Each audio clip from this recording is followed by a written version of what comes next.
Okay, video number 3 on modulation, and I want to talk about modulating to another key with a different tonal center. And I have an example I want to walk through and do an analysis on. And essentially what I want to do is modulate from G major, the key of G major, to F major. And I'm going to use a concept called a pivot chord. And I'm just going to play it, and then I'll explain what the pivot chord is. And I'm going to try to keep it as simple as possible. So this is going to modulate from G to F, back to G, okay? And they could go back and forth. And these keys are, they're pretty close to each other, but not super close. They're like, I guess they would share 5 of the same notes. So they're close enough, but they're far enough apart that it's going to sound, you're going to hear the change. So this is what my progression is. So I'm going to, in the key of G, I'm going to play a 1 chord, a 3 chord, a 4 chord, to a 3 chord, to a 6, to a 5, to a 4 chord, and then I'm going to introduce another chord to get me to my next key, and that's going to be a flat 3, major flat 3 chord. Okay, and then I'm going to play in the key of F. I'm going to play a 1 chord, a 5 chord, a 4 chord, a 3 chord, a 6 chord, a 2 chord, a 4 chord, and a 6 chord. But I'm going to tweak and bend that last 6 chord to make it feel like the 5 of the G major chord that I'm shifting back up to. So that's a lot, and I'm just going to try to play this slowly so you can hear what's going on. So I'm just going to stumble through this. So here's the 1 chord, to the 3 chord, to the 4 chord,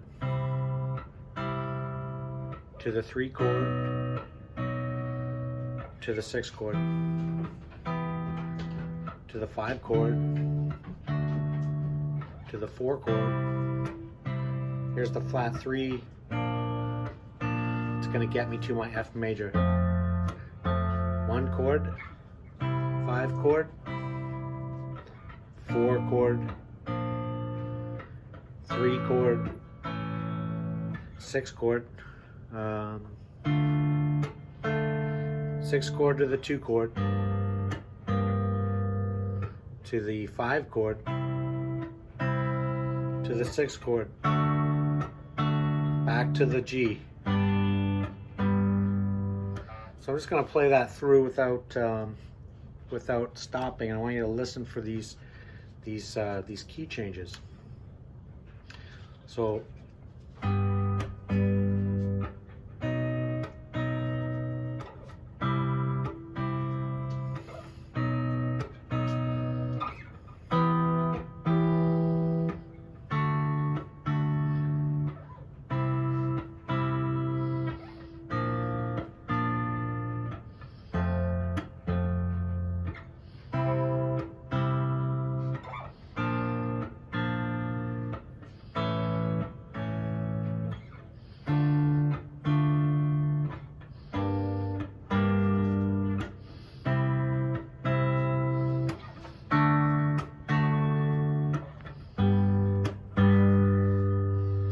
okay, so I'm going to go through this, and I think what you'll notice here is when I played the 3 chords in both of those keys, actually, instead of playing a minor 3, like a diatonic minor, I played a major version of that. And the reason why I did that was because I wanted to set up, make it sound more like the 5 of the 6 chord And I did another video on 5 chords everywhere. This idea of secondary dominance. It's you know, you can basically you can tweak some of these chord you know, from minor to major to, you know, if you're going to use it as a means of like setting up you know, setting up another chord. It makes it feel like a secondary dominant. But that aside, essentially, you know, we're playing pretty much straight G major and then shifting to F. So how is that happening?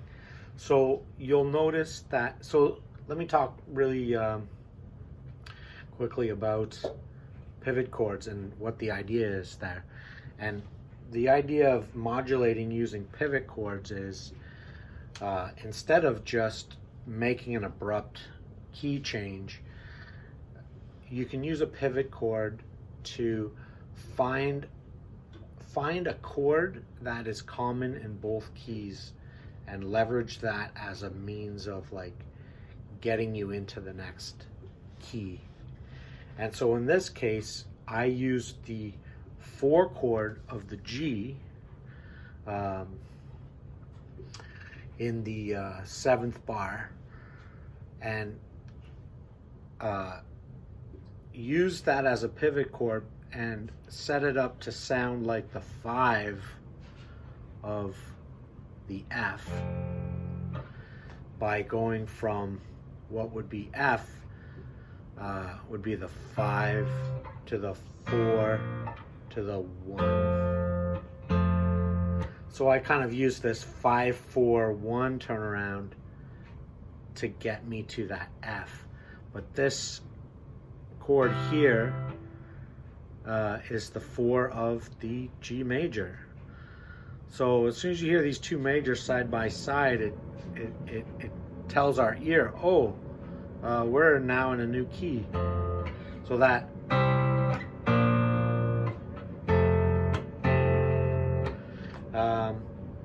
so yeah, that last so that's how I get to the F. And basically the way that I get back to the G is I take from this F progression, I play a 1 chord, a 5 chord, a 4 chord. I play a 3 chord and I major it because I want to set up the 6th that I'm moving to, which is the D minor. And then I play the 2 of the F, and then I play the 5 of the F, and I'm going to treat that like the 4 of the G by playing the D major. So I get this 4, 5, and I'm back to my G. So in this case, I've basically used, so I've used this C major chord in the case of, so in relationship to the G tonic center, it's acting like a 4, but then when I play this B flat major, all of a sudden it went from sounding like a 4 function to sounding like a dominant function. So a 5, 4 to this 1, and then getting back from the F to the G, I basically used that C again. I turned it around from the 6 to the 2 to the 5, which then I convert to the 4 of the G, and that's how I get back to my G. And so that's a very this idea of using a pivot chord to, a common chord shared by 2 keys it's basically a pathway to get you into a related key, but a modulation. And yeah, I think when you listen to those changes, you hear that modulation. It's not so abrupt, and there's nothing wrong with doing abrupt modulations. I do it all the time, and people do all the time. There'll be people out there though that insist on modulations, following certain formulas. For example, there's this idea that you have to establish the tonic, and the only way to do that is to play a tonic with a subdominant and a dominant to like establish that as a stable key center, and then only then can you use this pivot chord to establish yet another key center by setting up a tonic, a subdominant, and a dominant. I think that's pretty it sounds predictable to me. I like a bit of ambiguity personally, and in my opinion, 5 chord in front of any key that you're moving to is enough for the ear to hear that, like, oh, okay, this is changing. I'll give you a good example of that. If I was to say I wanted to play, if I wanted to shift from G to F sharp major, I could use this very simple. Let's say I play. So I want to head towards this G sharp. I want to play a 1, 6, and then a 3. But I'm gonna basically turn that 3 into a major, and then I'm gonna play the 5 of the G sharp that I'm moving towards. So I'm basically playing I'm prefixing that G sharp with a 4-5 movement. So the 1-6 is just kind of, so the G1-6 is just kind of establishing G as like a tonic point. I guess to make that stronger, I could probably do something like, play like a 4, 5 for both. Then you've got that strength, but I don't think it's necessary. This idea of like,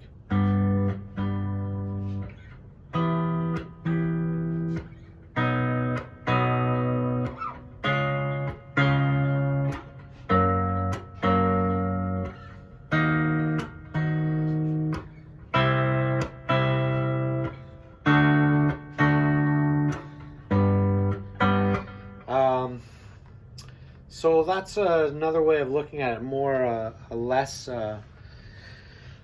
rigid way to look at it. I think of it more in the establish where you want to go and apply instability, and if you can find chords that relate to both keys, great. If not, who cares? There's so many substitutions and whatnot out there, and our ears are used to hearing some pretty wild changes that setting it up with any kind of a chord, and in fact, like that secondary dominant idea is a really easy way to kind of establish like some pretty out there chord changes. Coltrane had his giant steps changes, and he basically, I don't know if I think he played that in B, but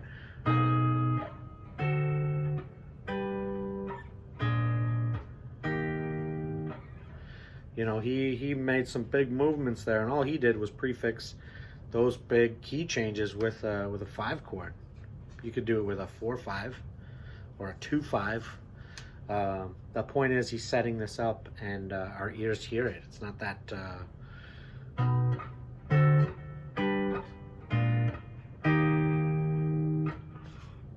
just moved from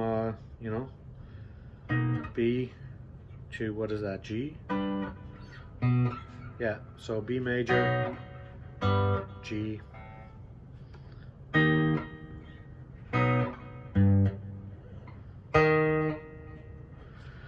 Those are big, those are giant steps, as they say. But anyways, I don't want to go too far with that. Bit of a long video. Apologies. I hope that made some sense. I'm afraid it probably didn't. I hope that you're starting to see, though, that you know, modulation is really just a matter of you know, changing keys, and there's lots of different ways to get there. You can change keys where it has the same like root note, or it can have different. I may do one more video on modulation because there's some really cool things you can do with diminished chords